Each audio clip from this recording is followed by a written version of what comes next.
तो उसने 32 जाके लगा ली। फिर भी वो नौजवान बन गया, घर में बैठ करके अपनी बीबी के सामने बड़ी नाटक लगाता है कि देख में चना चावल 32 लगाने के बाद। और चौथा होता है सफेद बाल आना, सफेदी आ गई। तो उसने भी विचार किया, तो सेन साहब क्या गया और अपने मस्तिष्क को काली मेहंदी लगा करके नौजवान बन गया। उस मूर्ख मनुष्य को ये पता नहीं कि 4 नोते आने के बाद संकेत भगवान ने दिया कि तेरा बुढ़ापा आ गया, अब तो आजा। सुग्रीव से ये वादा किया था कि भगवान आप मेरी पत्नी से मिला दो। सुग्रीव की पत्नी को बाली हरण ले गया था, मार पीट के भगा रखा था। राम गए तो राम को काम लगा दिया कि भगवान आपकी सहायता तो मैं कर दूंगा, पर मेरी सहायता पहले तुम करो। ये मन कहता है देवनारायण के अंदाता मु रोज आ रहे हो आतो रुआ, पर मारे 1 मंजिल से 2 मंजिल को बना दो तो फिर आनंद हो जाए। भगवान को पहले काम लगाने के लिए कहता है ये जीव। सज्जनों, इसी माध्यम से सुग्रीव ने हाँ की कि भगवान अग्निदेव की साक्षी में मैं जीव जान से सीता की खोज करूंगा। भगवान श्री राम ने सुग्रीव का दुख मेट दिया। बाली को एक बाण में गिराने के बाद स्त्री से मिला दिया। जेठ सुदी 14 के दिन बाली का प्राण भंग किया था और उतरते जेठ की पूर्णिमा को सुग्रीव को राजा बनाकर, और राम ने कहा भैया अब हम जाते हैं। राजा बन गया वो तो। हाँ प्रभु पधारो। गरज निकलते ही क्या कह रहा है कि पधारो। भगवान श्री राम ने कहा कि मुझे समय पास करना है, बरसात आ रही कह रहा हूं। तो सुग्रीव ने कहा नाथ यहाँ से थोड़ी दूर प्रवशनपुरी की एक पहाड़ी है, वहां आप निवास करो। भगवान राम रहने लग गए। आषाढ़ निकल गया, सावन बीत गया, भादवा बीत गया, कुंवार महीना लगा। लक्ष्मण से कहने लगे कि रे लक्ष्मण, जीवन में अपने मित्रता एक आदमी से की, अब आषाढ़ सावन भादवा बीता, कुंवार लग गया, चौथा महीना। उस मूर्ख सुग्रीव से जाके समझा दो कि जो उसने प्रतिज्ञा की है उस प्रतिज्ञा को पूरी करे तो ठीक, नहीं तो जिस बाण से मैंने बाली के प्राण को भंग किया उस बाण से तेरे प्राण को भी हम कर दूंगा। परमात्मा इसी प्रकार से कोप करते हैं कि मूर्खों, जिस प्राणी ने, जिस परमात्मा ने जीव बना करके संसार बनाने के लिए भेजा, तो वापस लेना भी उसको याद है। चौथे दिन की कथा। इसी माध्यम से भाइयों क्षमा करना, और क्षमा चाहता हूं कि कभी कभी आपको और हमके ऊपर यदि कभी बोल आ जाए तो बुरा नहीं मानना। क्यों? क्योंकि जहां तक बुराई नहीं निकलेगी वहां तक स्पष्ट पता नहीं पड़ेगा कि कौन कहां गुनाहगार है। इसी माध्यम से सुखदेव मुनि के एक शरणार बिंद में राजा परीक्षित जी 4 दिन बीते, अन्न ग्रहण नहीं किया था, अन्न छोड़ रखा। डर काय का है? मृत्यु का भय। भय किसी से नहीं दूर होता है। उस भय को निकालने के लिए गुरुदेव ने पूछा है कि राजा, तुम्हें आज किसका भय लग रहा है? कि स्वामी मुझे 4 दिन बीत चुके हैं, अब मुझे 3 दिन, चौथे दिन के बाद 3 दिन और मेरे जीवन के शेष है। सभी सोच लेना, अपन सबको जीने के लिए 7 ही वार दिया है, 8वां कौन है जिसके पीछे वार लग रहा? शनिवार, रविवार, सोमवार, मंगलवार, बुधवार, गुरुवार, शुक्रवार वापिस आएगा तो वही वार आएगा। 8वां है वार यानी परिवार। इस 7 वार में रहने के लिए प्राणी जीव को दिया है परिवार। इस परिवार में रहकर उस पार ब्रह्म परमेश्वर का नाम जपते रहो। कहने का तात्पर्य कि भागवत जी रोज बस सुनो, यह बात जरूरी नहीं है।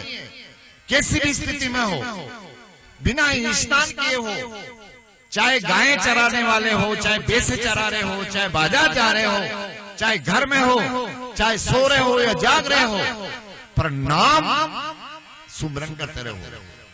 क्योंकि इस शरीर की श्वासा 21,600 बनाई। 24 घंटे में श्वास की गिनती है 21,600।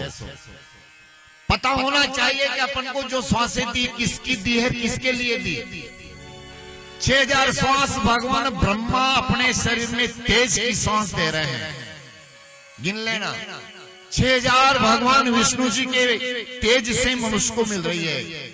12 6,000 श्वास भगवान रुद्र शिव जी के आवेश से शरीर में प्रकट हो रही है। 18,000 1,000 अपने गुरु की कृपा से मिल रही है।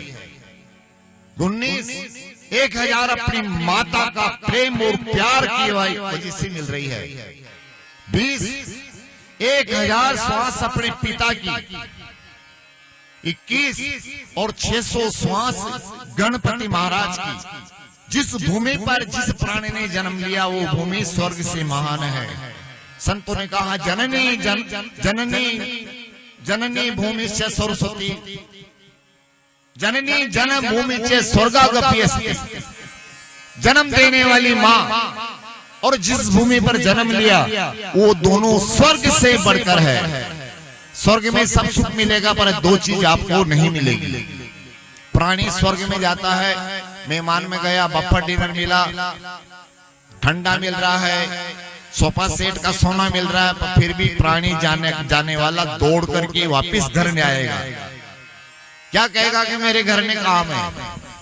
कितना आनंद में गया स्वर्ग में, फिर भी दौड़कर घर पर आता है, क्योंकि उसको घर की गांव की भूमि बड़ी प्यारी है। ऐसे माँ जन्म देने वाली भी बड़ी प्यारी होती है भाइयों। इसलिए जननी जन्म भूमि स्वर्गादपि करियसि। लोग तो अपनी जन्मभूमि की लपराएं कर, असो गांव है वहां को, असो गांव में जन्म मिलो मोए, असो गांव है।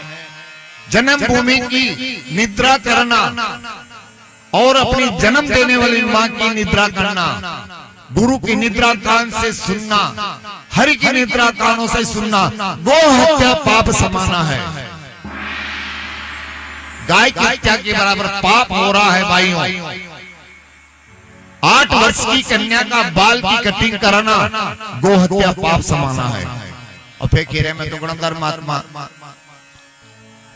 माता पिता की गो, गुरु की निद्रा, हरि की निद्रा सुनने वाले आदमी को गाय की हत्या की बराबर पाप लगा है। कहां जाओगे बच के? रोज सुन रहे हो, एक तो एक माँ की लपराई कर रहा, दूसरों बाप की लपराई कर रहा, कोई गांव की लपराई कर रहा, कोई भगवान के लिए लपराई कर रहा।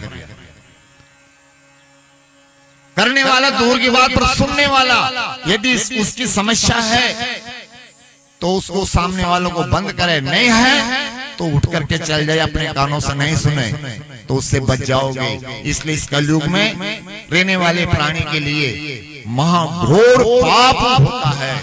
इन पापों से बचने के लिए, इनका प्रायश्चित के लिए ही शरीर को, आत्मा को पवित्र करने के लिए कथा भजन सत्संग।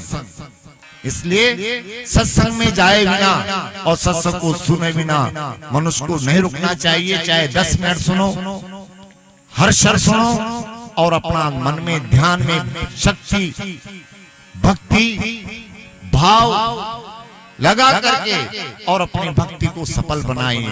बोले भक्तों भगवान की जय हो।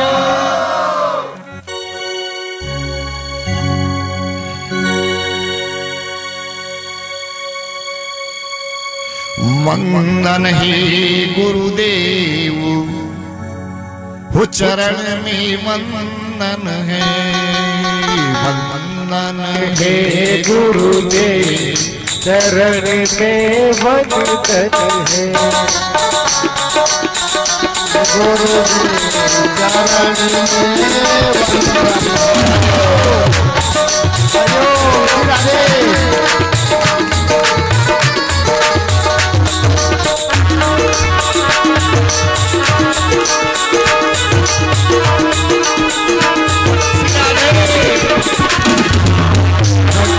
गुरुदेव चरण में वंदन है। गुरुदेव जगत का वंदन है।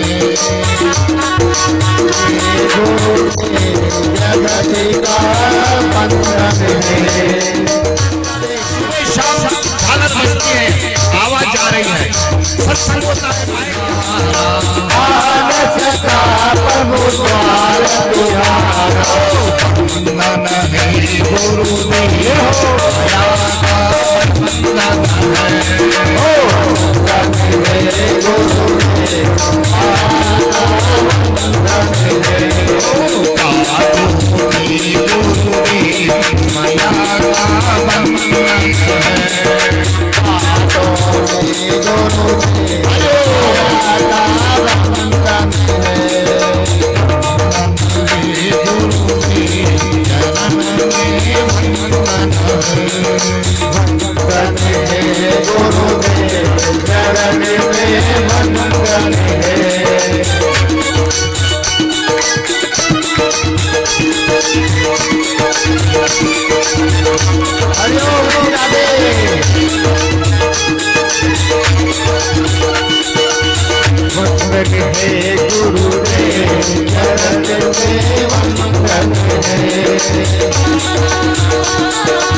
पशु का जन्म होता तो मैं आपके सामने रोकती नहीं।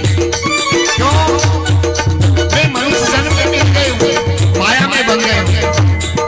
मैं नहीं रोती जो पशु, मैं नहीं रोती जो पशु, पल में तेरा नाम सुमरती, पल में तेरा नाम सुमरती।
का ये जीवन बंजर बन रहा है।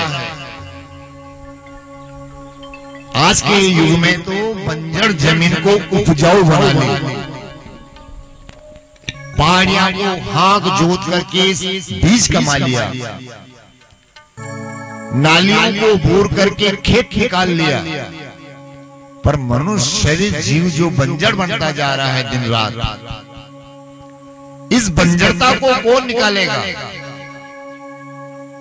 मानव शरीर सृष्टि बनी और सृष्टि रहेगी, वहां तक वही लक्षण वही नियम है, परंतु इस मनुष्य शरीर को सुधारने का, बंजरता निकालने का नियम यदि प्राणी सीख ले तो वो जीवन में बहुत से पार हो जाता है। मस्तक दिया है तो नमाने के लिए, कानों से सुनो तो हरि कथा सुनो, जिह्वा से बसना है बोलना है तो हरि का गान गाओ, घूमना है तो चल करके मंदिर द्वार तक जाओ, हाथों से सेवा पूजा फूल चढ़ाओ, शरीर के अंदर दया भाव प्रकट करो, परहित की भावना सोचो, तो ये नर नहीं ये नारायण है। नारायण ने नर देह लेकर के जन्म लिया माता साड़ू के यहां, नर बन करके आए हैं, पर उन्होंने नारायण बनने की क्रिया बताई। गाय पालन किया,